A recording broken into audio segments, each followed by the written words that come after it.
Assalamualaikum warahmatullahi wabarakatuh. Sambutan Kepala SMP Negeri 1 Ponorogo. Assalamualaikum warahmatullahi wabarakatuh. Alhamdulillah rabbil alamin. Rabbi 7 jurus kita.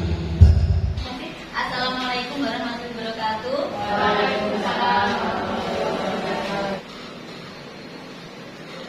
Bapak Ibu perlu diketahui bahwa 7 jurus BK hebat ada 7. Yang pertama adalah kenali potensi, kemudian yang kedua kelola emosi, yang ketiga tumbuhkan resiliensi. Saran kali ini saya hanya mengambil 2 jurus BK hebat saja. Yang pertama adalah kenali potensi, yang kedua adalah ketahui bahwa jurus 1 kenali potensi itu ada 3 instrumen Bapak Ibu yang bisa digunakan sebagai asesmen pada siswa.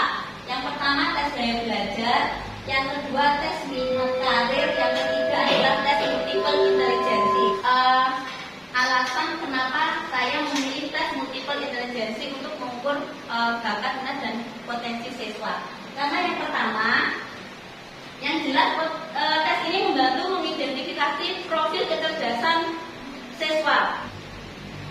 Nah, Bapak Ibu, pada praktek baik saya kepada siswa kelas 9B kemarin, asesmen di Aku Pintar, melakukan tes asesmen multiple intelligency. Saya akan mempraktekkan dulu ke Bapak Ibu, biar Bapak Ibu semuanya nanti bisa menggunakannya kepada siswa juga. Ini bisa mulai ya Bapak Ibu. Nah, ini ada tes kemampuan.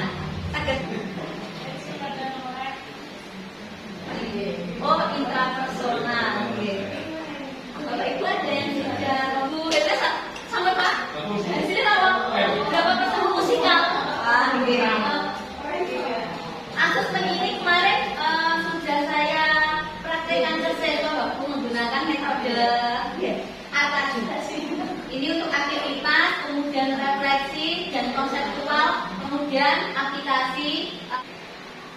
Selanjutnya ini hasil dari tes asesmen multiple intelligency yang ini Bapak Ibu hasil dari siswa, ada pesan persentasenya itu saya suruh screenshot, kemudian saya suruh mengirimkan melalui Google Form. Saya rekap, saya masukkan ke sini. Ternyata untuk kecerdasan musikal dalam kelas itu ada 3 anak. Untuk logis matematis, kenapa logis matematis? Karena hasilnya imbang. Itu ada 4, kemudian yang tertinggi adalah kecerdasan intrapersonal. Dalam kelas 9B ada 12 anak, itu termasuk memiliki kecerdasan intrapersonal, yaitu kecerdasan dalam memahami dirinya sendiri. Dapat menunjukkan profil pembelajaran untuk siswa. Rekomendasi untuk pembelajaran pengembangan untuk guru. Yang pertama, berikan tugas pribadi. Nah, ini untuk hasil rekomendasi secara pribadi ya.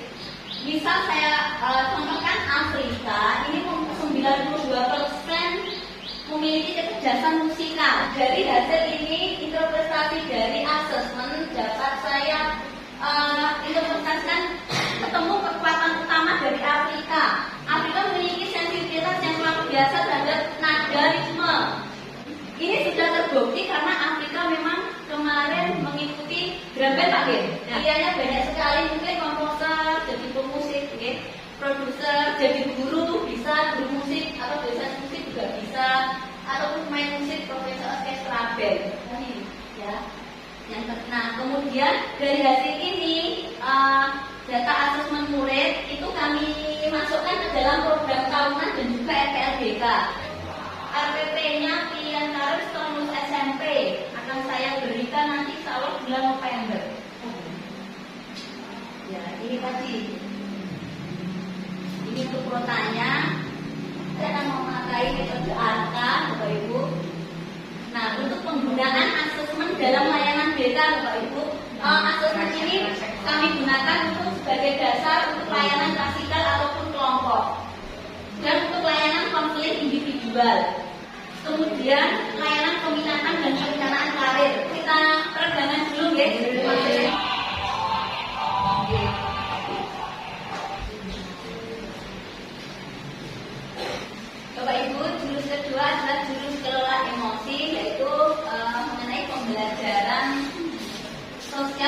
emosional. Singkatan dari social emotional learning, yaitu dalam pembelajaran sosial emosional ini ada 5 aspek yang dalam satu kesatuan, yaitu yang pertama adalah self awareness, kemudian self management. Kenapa guru memerlukan pembelajaran sosial emosional? Yang pertama untuk guru BK, kemudian selama pembelajaran pelayanan BK, hubungan antara murid dengan guru adalah sangat penting.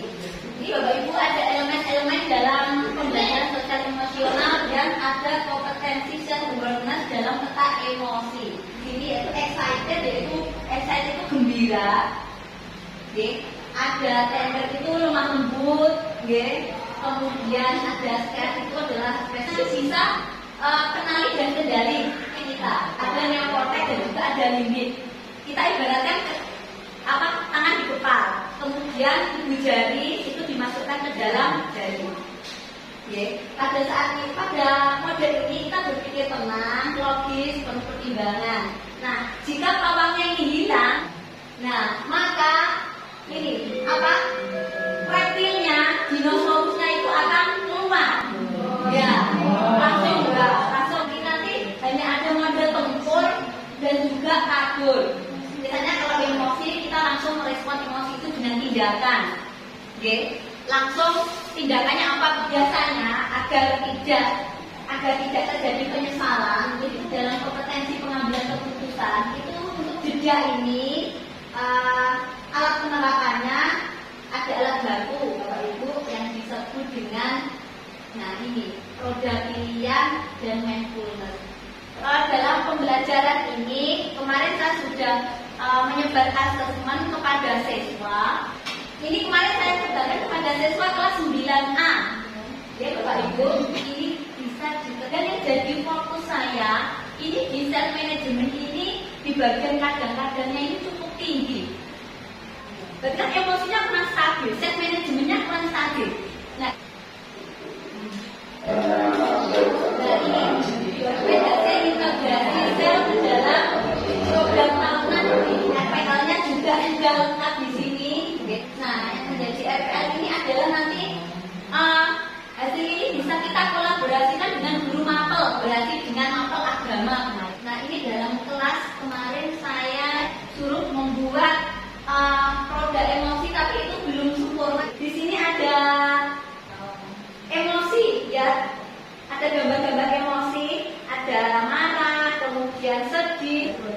Nanti permainannya anak disuruh memutar Bapak Ibu. Ya ini bisa diputar. Ya. Kemudian anak diminta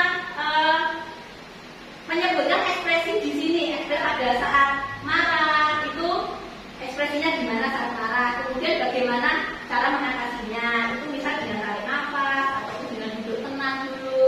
Ya, dan lagi. Jadi sebagai contoh sederhana Bapak Ibu untuk mengidentifikasi emosi anak pada saat belajar. Jadi untuk tugas saya sebenarnya anak-anak juga saya suruh membuat peta cuaca. Ini sedih, nggak marah, ini ada petirnya. Ini kesal, gembira. Kemudian selanjutnya, nah ini Bapak Ibu tentang kolaborasi tadi itu sangat penting Bapak Ibu karena guru non BK juga akan mengintegrasikan kompetensi sosial ini ke dalam pembelajaran, ke dalam MPP-nya. Dokumen evaluasi dan refleksi kolaborasi dengan guru agama. Kemarin ini saya jadwalkan untuk kemarin pengelolaan self management tadi yang saya utamakan. Itu etika pergaulan dan komunikasi Islam, tawakal dan berserah diri setelah berusaha. Kita berikan itu roda emosi itu kepada Widya pada saat pembelajarannya. Ini dia November minggu keempat, insya Allah saya jadwalkan untuk yang pengambilan keputusan. Tuliskan di pada saat kolaborasi guru BK menyajikan teknik self management, dan peran guru agama menjelaskan nilai-nilai agama. Misal orang yang kuat bukan orang yang menang dalam dunia, tapi orang yang kuat adalah orang yang mampu mengendalikan amarah saat marah. Siswa kemudian memahami anak ajaran agama dan teknik bimbingan dalam mengelola emosi. Jadi pembelajarannya lebih bermakna. Refleksinya untuk guru BK, siswa mulai mengenali dan mengekspresikan emosi diri dengan cara yang positif. Kolaborasi dengan guru agama itu efektif.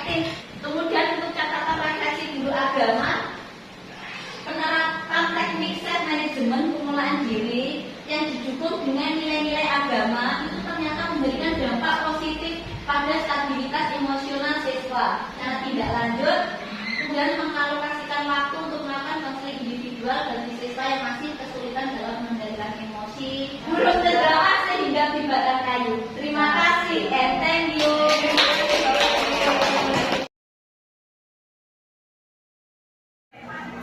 Penerapan jurus 1 dan 2 sungguh berdampak pada iklim kelas.